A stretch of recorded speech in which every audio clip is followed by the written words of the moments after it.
Centuries before the roar of cannons echoed across European battlefields, a subtle hiss arose from the shadowed laboratories of ancient China. Within smoke-filled rooms, Taoist alchemists, consumed by a quest for eternal life, played with fire, and inadvertently stumbled upon a discovery that would rewrite the rules of power. From their endless pursuit of an immortality elixir emerged a force like no other, a force whose explosive birth would shape and shatter empires. Gunpowder.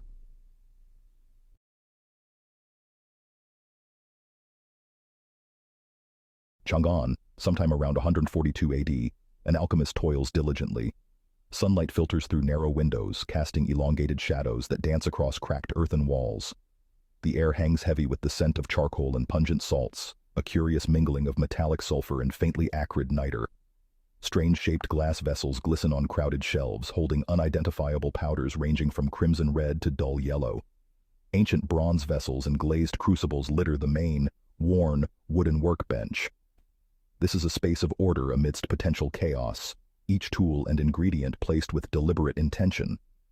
The alchemist himself, an ascetic figure named Wei Boyang, wears simple robes stained with the marks of long hours and countless experiments. He leans slightly on a bamboo cane, not from age, but the aftermath of an experiment gone awry years prior. His fingers, scarred with faint burns, stir a viscous mixture simmering in a shallow dish with a practiced rhythm. This concoction holds promise, a recent variation on an age-old formula promising longevity. His patrons at the emperor's court crave such results, eager to extend their earthly rule indefinitely. However, Wei nursed a secret of his own desired discovery. Not that of endless life, perhaps, but the potential to transcend the limits of known science at the time.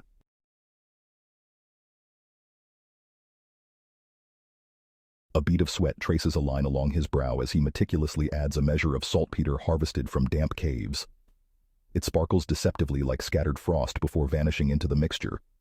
With bated breath, he strikes a piece of iron against a rough stone. A spark catches on a wisp of dry kindling, then leaps toward a carefully laid wick coated in hardened tree sap. It sputters, flares into a tiny controlled flame, then descends beneath the dish. Change occurs slowly, then not at all. Wei waits, unmoving.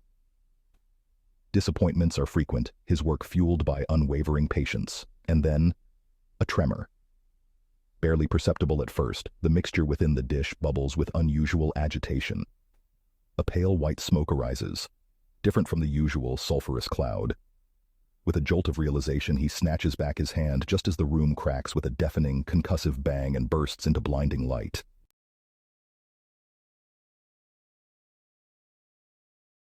The thunderous clap echoing through Wei's lab seemed a universe away from the vibrant lanterns lighting a moonlit festival. Under the gaze of 1,000 eyes, performers ignited fantastical displays of color and fury, cascading blooms of fiery crimson, shimmering showers of gold, all made possible by the alchemist's volatile mix. While crowds gasped in awe, military strategists observed with calculating intent. What began as a search for immortality morphed into awe-inspiring displays of controlled power. Within walled military compounds, far from the joyous crowds, experimentation took a darker turn. Early fireworks, dazzling rockets soaring skyward or mesmerizing fountains of sparks, transformed into prototypes of a different kind. Bamboo tubes packed with rough gunpowder fueled flaming projectiles, launched with an ear-splitting shriek. Black smoke obscured battlefields, and the festive crackle amplified into a terrifying roar. A new age of warfare had dawned. This was no longer about the vibrant displays of festivals, but calculated acts of devastation.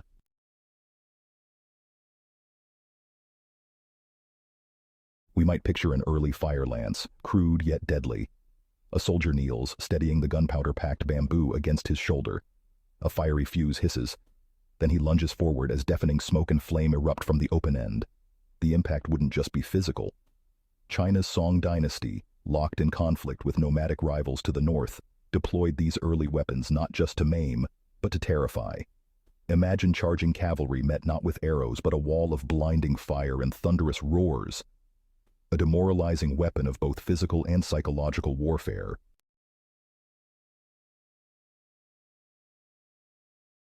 Knowledge, when potent enough, seldom remains contained. Along the bustling routes of the Silk Road where caravans bore precious goods and weary travelers swapped tales, rumors spread of a weapon born of fire and thunder. Whispers described a force unleashed by Chinese alchemists, a roaring blast that could shatter stone and sow panic within enemy ranks. Intrigue stirred among Mongol and Yurchen horsemen poised at China's frontiers. These were nomadic peoples hardened by warfare, where mastery of the bow and lance had long decided victories. Yet the tales they heard hinted at a power beyond the familiar, sparking dreams of dominance and a hunger for this mysterious new weapon. Acquisition wasn't simple. Even as trade flowed along the Silk Road, China clung tightly to the secrets of gunpowder. Knowledge became its own contraband, bartered for at great cost. Captured craftsmen, perhaps, spies returning with crude diagrams, or stolen formulas scrawled hastily on scraps of parchment. Let's imagine a shadowy figure emerging from the windswept deserts of Central Asia, eyes narrowed in focus. He journeys west, drawn by tales of power whispered across campfires. This traveler carries no bales of silk or jade, but a secret hidden within his robes, a fragment of knowledge with the potential to reshape history. This could be a Mongol scout, an ambitious arms dealer, or a mercenary in search of the highest bidder. As gunpowder reached these new lands, so did tales of its devastating power.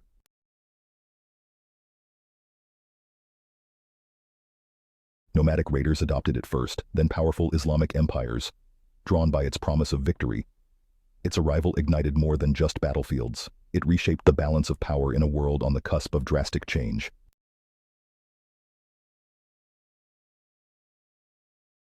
Gunpowder discovered fertile ground in a Europe riven by conflict. Rivalry simmered between powerful monarchs, ambition fueled by dreams of empire and the unshakable might of the Catholic Church.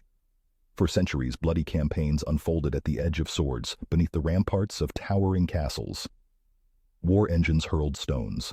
Arrows rained in lethal arcs. This brutal theater of war seemed locked in place. Yet the ground was shifting as whispers from the east transformed into a deafening roar. News of strange cannon employed by Islamic kingdoms reached the ears of European scholars and strategists. Curiosity burned alongside a fierce competitive spirit. Monarchs, ever grasping for tactical advantage, funded secretive efforts to replicate and improve upon this fire-born power. As the first European cannons emerged, they shook the ground and shattered long-held assumptions. Walls designed to endure years of siege crumbled in days. Battles once decided by cavalry charges dissolved into smoke and chaos. Gunpowder didn't merely kill, it upended social orders.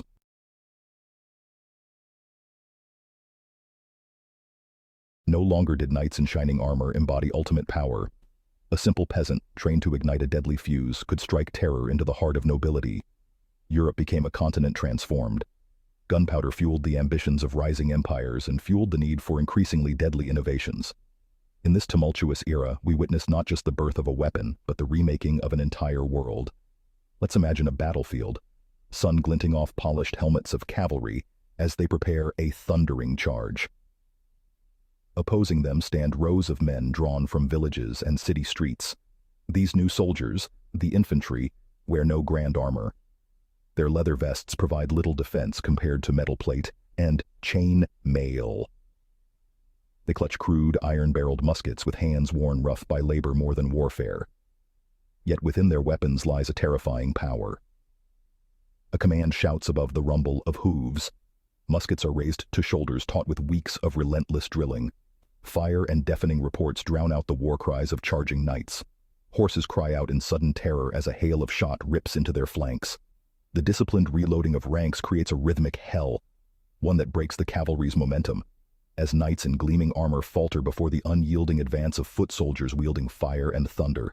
This is the birth of the modern army, an era where courage alone didn't dictate victory, but the strategic mastery of firepower.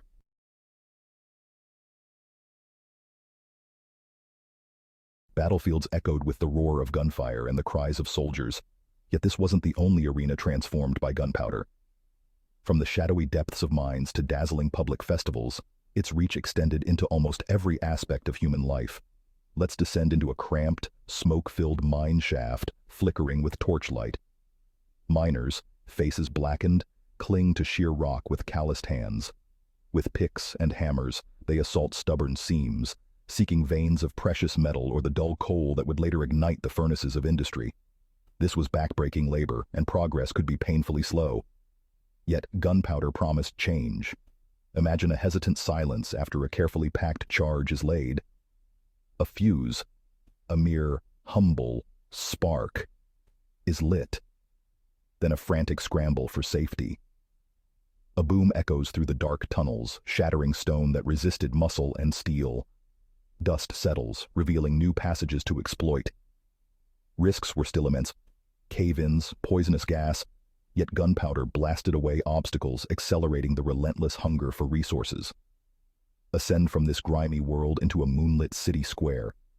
Here, gunpowder finds a different use and celebration. From rooftop and barge, spectacular fireworks blossom against the night. Crimson blooms morph into shimmering willows of pure gold, accompanied by deafening yet delightful pops and whistles. These displays weren't merely entertainment. They were displays of wealth and power, mesmerizing public spectacles made possible by gunpowder's artistry. From the birth of modern mining to the vibrant hues painting the night sky, gunpowder's impact reached far beyond the battlefield. This once mysterious compound birthed in alchemists' labs ignited innovation, wonder, and yes, a new form of terror.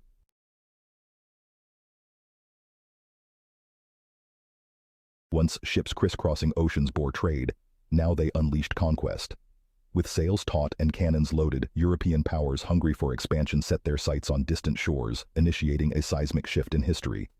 Ottoman janissaries, elite troops armed with early muskets, became symbols of an empire adapting to this new weaponry. Further east, mighty Mughal armies once dominated with cavalry and war elephants, yet soon met the thunder of European artillery echoing across their kingdoms. Far across the seas, even the vast domains of China's Ming dynasty weren't untouched, as ships with foreign flags and formidable weaponry battered their once unassailable coastlines. Colonial powers traded firearms strategically, destabilizing societies with rivalries, then stepping in as ruthless peacekeepers with devastating capabilities. Gunpowder also accelerated an insatiable hunger for resources. Colonies in far-flung continents fueled Europe's wealth, their minds feeding factories churning under smog-choked skies. From this brutal exploitation emerged modern states with fortunes based on a global power imbalance made possible with the muzzle flash of gun and cannon.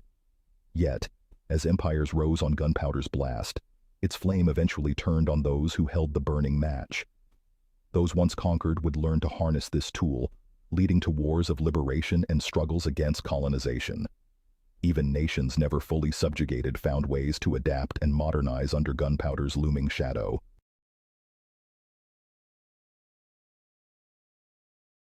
In bustling armories and secretive military foundries, a ceaseless, deadly transformation played out. Here, those muskets evolved. Once hefty instruments plagued by slow reloading and poor accuracy, they were steadily redesigned.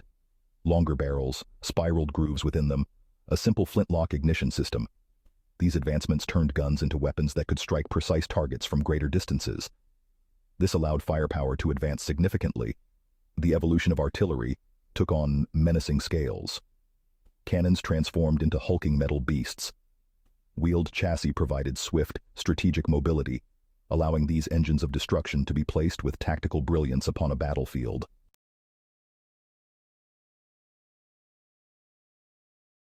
From alchemists in shadowed labs working for emperors hungry for immortality, to generals shattering old hierarchies, gunpowder became the great disruptor of the established order. Not just battles, but empires were decided by this volatile compound. This force, born of a quest for transcendence, left an indelible print upon our world. The echoes of cannons still linger in conflicts driven by arms races fueled by greed or despair. Destruction seen in full force in this video, right over here.